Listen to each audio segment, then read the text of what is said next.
व्याकरण की जो बेसिक जानकारी है उसमें आपको बताया था। और आज जो है अपन जो हिंदी वर्णमाला है उसके बारे में विस्तार से चर्चा करेंगे। सबसे पहले जो वर्णमाला है वो किसे कहते हैं। वर्णमाला की अगर आप परिभाषा आपको पूछे तो आप क्या बता सकते हैं, वर्णमाला है वो किसे कहते हैं। वर्णों के क्रमबद्ध समूह या वर्णों के अकार आदि समूह या वर्णों के व्यवस्थित समूह को वर्णमाला। वर्णों के क्रमबद्ध समूह, वर्णों के अकार आदि अ से लेकर, तो अगर एक वर्णों के व्यवस्थित समूह, वर्णों के अकार आदि, इसको शब्दकोशीय क्रम भी कह सकते हैं, शब्दकोश के आधार पर, और वर्णों के एक व्यवस्थित समूह को वर्णमाला कहा जाता है। इसकी परिभाषा आप लिख सकते हैं कि वर्णमाला है वो किसे कहते हैं। वर्णों के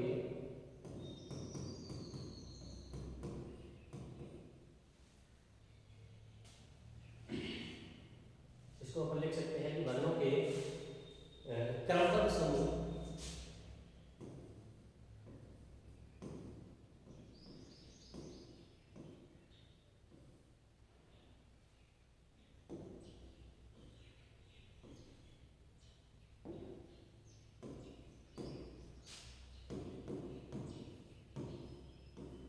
या कह सकते हैं कि वर्णों के अकारादि क्रम,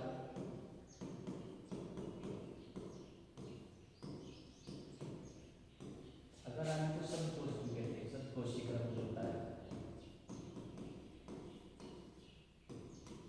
उसको अकारादि कहते हैं। वर्णों के क्रमबद्ध समूह, अकारादि समूह या व्यवस्थित समूह को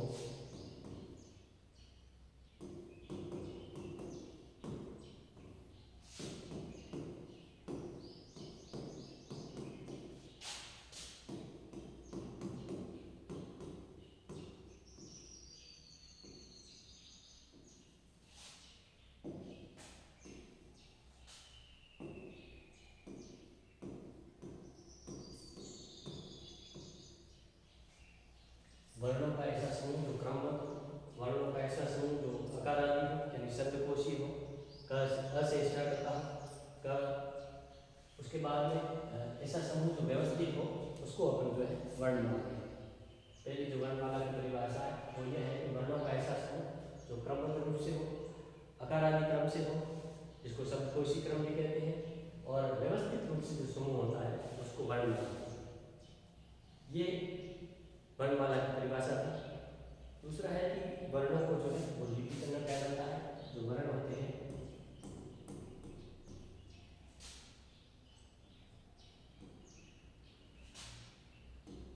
वर्णों को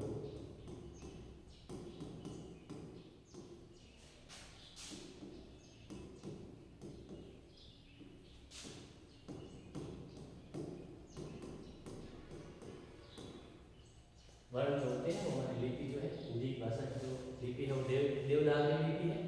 ऐसे कह सकते हैं अपन कि वर्ण जो है वो लिपि चिन्ह हो, एक लिपि के जो है वो चिन्ह होते हैं, उसको वर्ण कहते हैं। चिन्ह जो शब्द है उसको शुद्ध ऐसे लिखा जाता है, कई बार है शुद्ध अशुद्ध में ये आ जाता है। ऐसे अपन लिखते हैं, कोई ऐसे लिख देता है, कोई ना पहले लिखता है ऐसे लिख देता है, ये बिल्कुल अशुद्ध है। शुद्ध जो है उसे ह जो उसमें है वो हलक होता है, ना है वो पूरा होता है। तो चिन्ह जो शब्द होते हैं शुद्ध उसको ऐसे लिखा जाता है।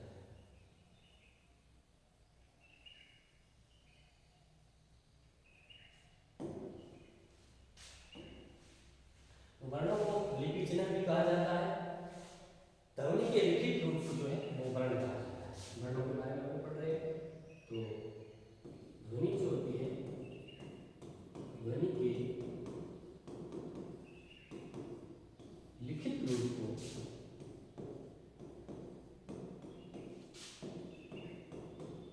वर्ण कहा जाता है। यानी अपन जो बोलते हैं उसको अगर हम लिख दे, जो हमारी ध्वनि है उसको लिख दे, तो लिखित रूप जो होगा वो वर्ण करेगा, यानी ध्वनि के लिखित रूप को वर्ण करेगा। तीसरा है भाषा की जो सबसे छोटी इकाई है वो वर्ण कहलाता है। भाषा की सबसे छोटी इकाई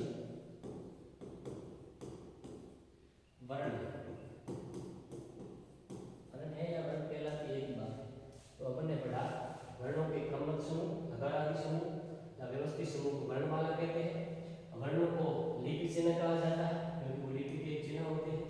ध्वनि के लिखित रूप को वर्ण कहा जाता है, जो हम बोलते हैं जो ध्वनि होती है, इसको अगर हम लिख दे तो वो लिखित रूप जो होगा वो वर्ण कहलाएगा। और जो भाषा की जैसे छोटी जो इकाई होती है वो होती है वर्ण। फिर अपन आगे बढ़ेंगे। एक आप ऐसे कह सकते हैं कि भाषा विज्ञान में उच्चारण दृष्टि से भाषा की सबसे छोटी इकाई होती है वो ध्वनि को मानी जाती है। भाषा विज्ञान में उच्चारण की दृष्टि से भाषा की जो छोटी इकाई जो मानी जाती है वो ध्वनि होती है। बाकी ध्वनि का लिखित रूप वर्ण कहलाता है और भाषा की सबसे जो छोटी इकाई होती है वो वर्ण होता है। दूसरा है तो प्रथम वर्ण जो है वो कौन सा, इस सृष्टि में जो है प्रथम पहला वर्ण कौन सा आया, प्रथम वर्ण है किसका माना जाता है इस सृष्टि में जो है वो पहला वर्ण जो है वो कौन सा है। तो सबसे पहला जो वर्ण है वो है अ। सबसे जो प्राचीन है वो अ है। अ का जो प्राचीन रूप है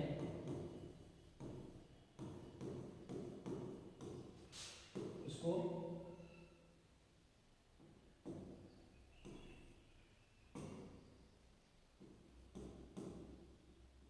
पहले ऐसा लिखा जाता था। पुरानी जो किताबें हैं उसमें आप देखोगे अ का जो प्राचीन रूप है वो ऐसा लिखा जाता था। तो अ जो है वो सबसे प्रथम वर्ण है, उसका प्राचीन रूप है वो मैंने बताया। अ का अगर आधा रूप अगर लिखना चाहे, अ का आधा रूप जो है, अ का आधा रूप जो है वो होता है अवग्रह। अवग्रह जो चिन्ह होता है वो अ का आधा रूप होता है। तो क जो है अ जो है वो सबसे प्राचीन सबसे पहला वर्ण है, उसका प्राचीन रूप ये था। तो उसका आधा रूप अगर अपन लिखना चाहे तो उसको अपन अवग्रह के रूप में लिखते हैं। सभी वर्णों की उत्पत्ति जो है वो शिव जी के डमरू से मानी जाती है। सभी वर्णों की जो उत्पत्ति है आपने पढ़ा संस्कृत में अपन मैच के सूत्र पढ़ते, संस्कृत से हिंदी ग्रामर, सभी वर्णों की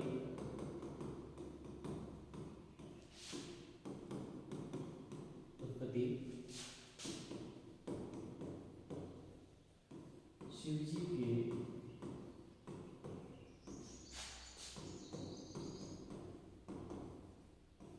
डमरू से मानी जाती है। यानी शिव जी जो महादेव थे उन्हें कैलाश पर्वत पर डमरू बजाया था, उनसे जो है जो नाद निकला था उसमें जो है वर्णों की जो है उत्पत्ति मानी जाती है। संस्कृत में अपन मैच के सूत्र पढ़ते वही सेंस यहाँ पर है। वो कह रहे हैं कि सभी वर्णों की जो उत्पत्ति है वो शिव जी के डमरू से मानी जाती है। पर अ जो है किंतु इसे लिख सकते हैं किंतु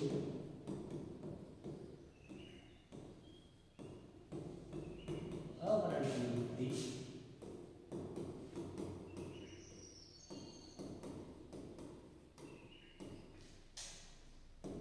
ब्रह्मा की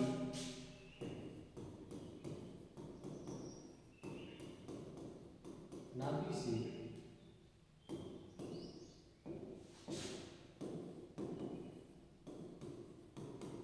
मानी जाती है।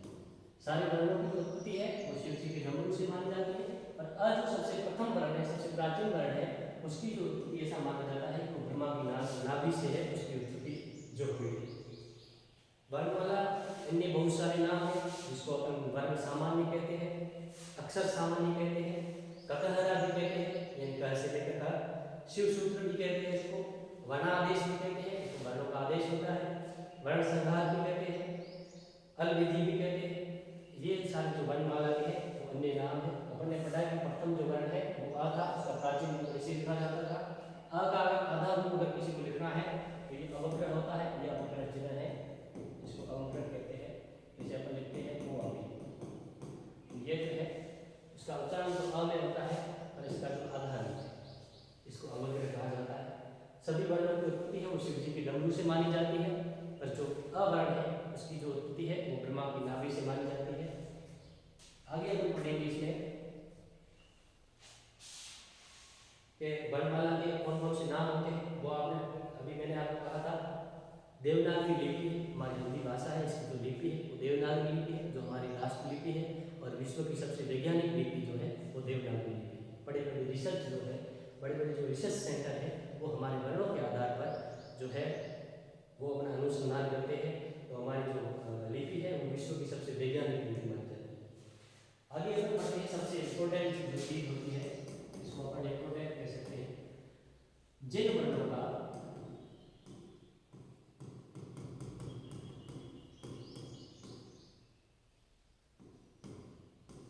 खंड नहीं होता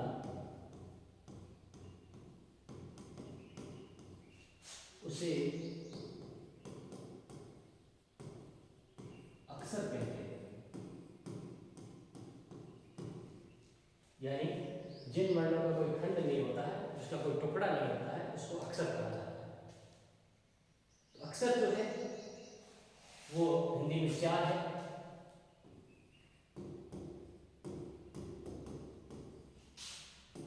अ, ई, उ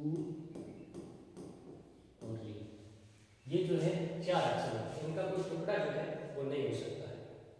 जिन भी किसी वर्णों का कोई खंड नहीं हो, कोई टुकड़ा नहीं हो, कोई खंडित नहीं हो, जिसको अपन तोड़ नहीं सकते हैं, उसको अक्षर कहते हैं। अक्षर हिंदी में 4 है। अ, ई, उ और री। इसको छोटी ई कहते हैं, इसको बड़ा छोटा ऊ कहते हैं। और जो री है, ये 4 जो शब्द है ये हमारा स्वर है, तो इसको है अक्षर भी कहते हैं। हिंदी में 4 अक्षर है। अक्षर उसे कहते हैं जिन वर्णों का खंड नहीं होता है, उसको अक्षर कहा जाता है।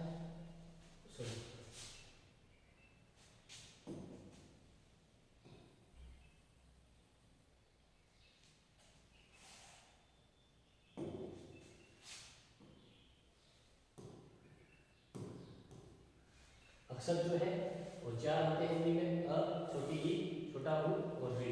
ये 4 अक्षर होते हैं। आगे अपन पढ़ेंगे वर्णों के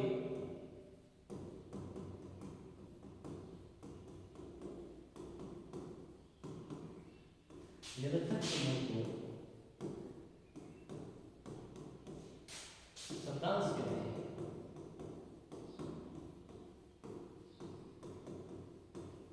वर्णों का कोई अगर निरर्थक समूह है तो उसको अपन कहेंगे शब्दांश, यानी ये शब्द का अंश। वर्णों के सार्थक समूह को शब्द कहते हैं।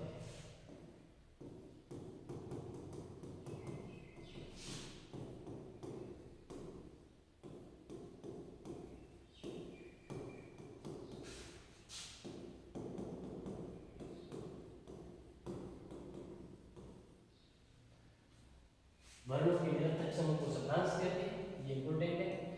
एग्जाम जो है ऐसी लाइनें आती हैं कि वर्णों के सार्थक समूह को क्या कहा जाता है। 4 ऑप्शन होते हैं, शब्द, शब्दांश, वर्ण, अक्षर। तो उसमें जो है शब्दांश होता है। यानी वर्णों का जो निरर्थक समूह होता है, जिसका कोई अर्थ नहीं होता है, ऐसा शब्दों जो होते हैं वो शब्दांश कहलाते हैं। और वर्णों का जो सार्थक समूह होता है उसको शब्द कहा जाता है। फिर है अर्थ की दृष्टि से भाषा की सबसे छोटी इकाई है वो है शब्द। अर्थ की दृष्टि से पहले अपन ने पढ़ा था। अर्थ की दृष्टि से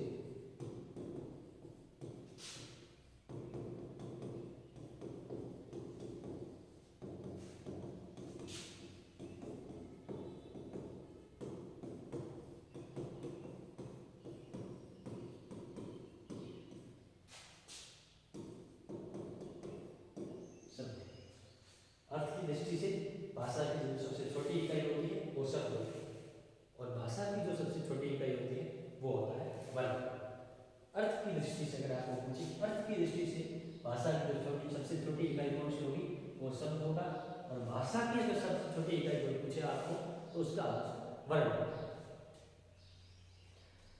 भाषा की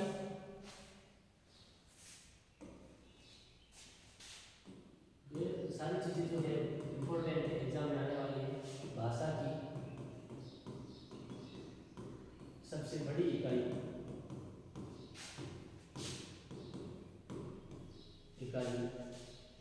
भाषा की सबसे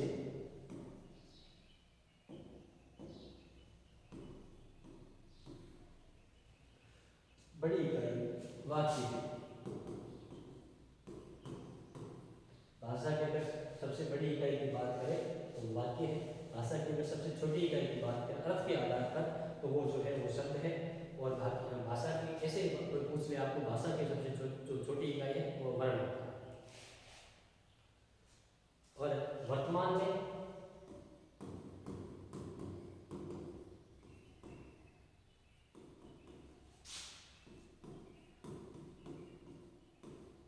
भाषा का जो रूप है वो है खड़ी बोली हिंदी।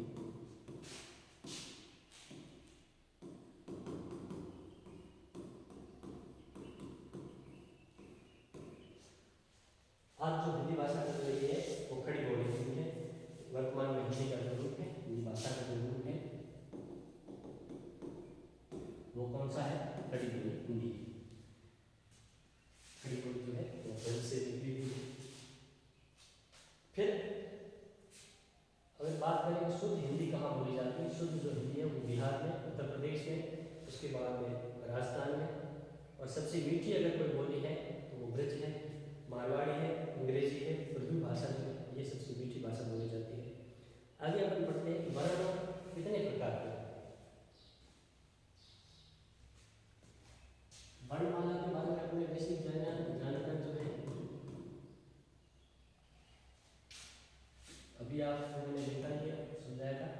अब अपन पढ़ेंगे कि वर्ण जो है, वर्णों के प्रकार।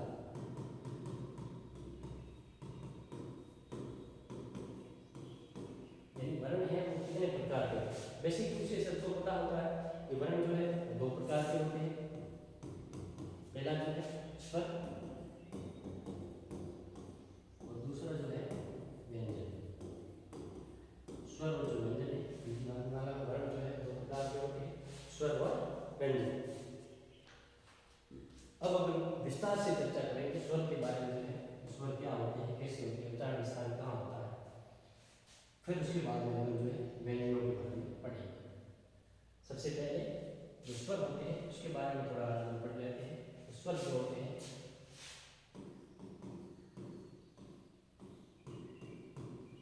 स्वर किसे कहते हैं, क्या होते हैं, किसकी सहायता से उच्चारण होते हैं, अपनी खुद उच्चारण होते हैं।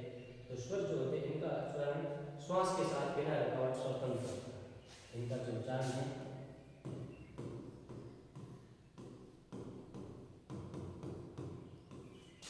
श्वास के साथ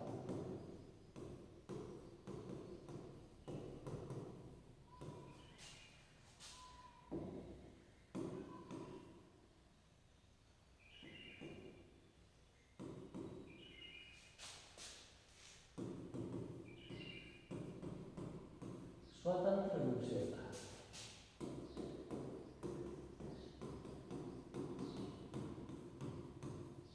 यानी स्वरों का जो उच्चारण है अपने श्वास के साथ स्वतंत्र रूप से होता है, इनको किसी सहारे की आवश्यकता नहीं है।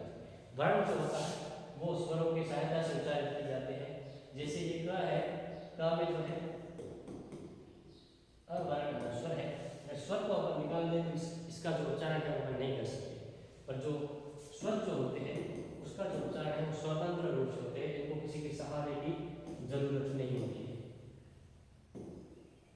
तो स्वरों का जो उच्चारण है वो श्वास के साथ स्वतंत्र रूप से होता है। दूसरा अपन देखिए इनके उच्चारण है, यानी स्वरों के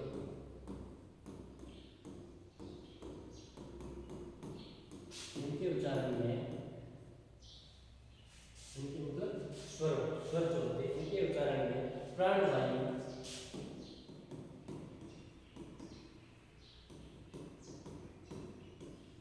इनके उच्चारण में प्राणवायु स्वर तंत्रियों के साथ घर्षण नहीं करती है। स्वर तंत्रियों के साथ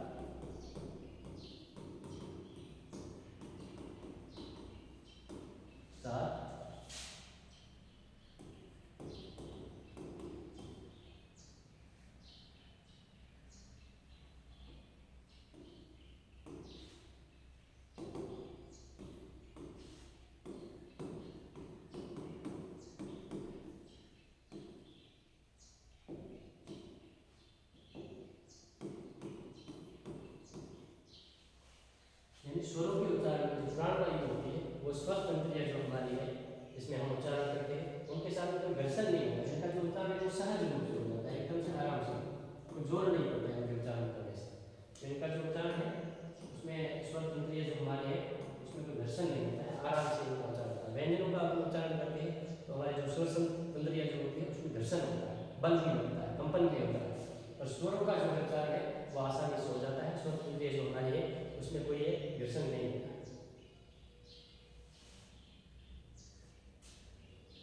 ये जो है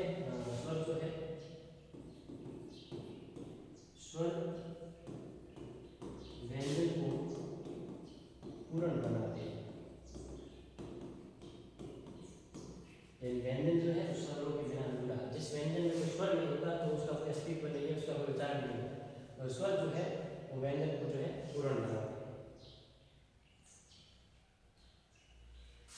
तीसरी जो चीज है वो है कि स्वरों का उच्चारण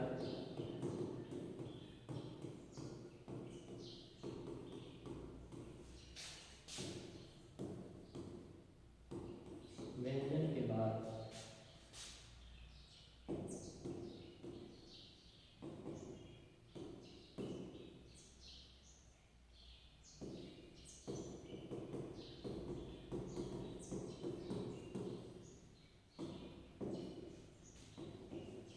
यानी स्वरों का जो उच्चारण है वो व्यंजन के बाद होता है। जैसे ये क है, इसका अगर टिप्पणा करेंगे तो क और इनका पहले आ रहा है और जो अ है व्यंजन पहले आ रहा है, स्वर है वो बाद में आ रहा है, इसलिए कै। और जो मिलते हैं कै, अ का उच्चारण फिर बाद में होता है। और जो स्वर है इसमें तो स्वरों का जो उच्चारण है वो व्यंजन के बाद में होता है। और स्वर के बारे में क्या इंपॉर्टेंट चीजें हैं, ये स्वर जो होता है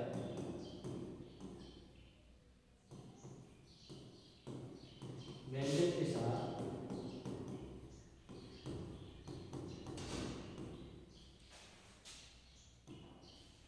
मात्रा चुनन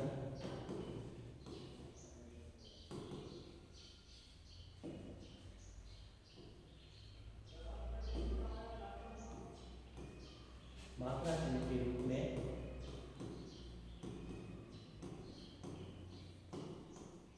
प्रयुक्त होता है।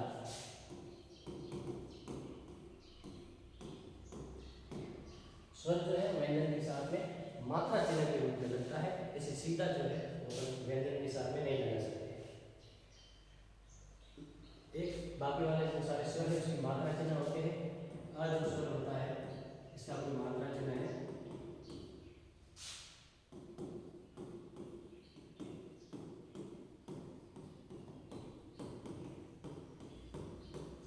अ का कोई मात्रा चिन्ह नहीं होता है।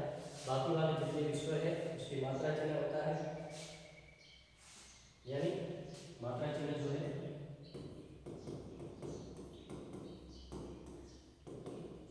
10 स्वरों का होता है। 11 स्वर है टोटल। अ का नहीं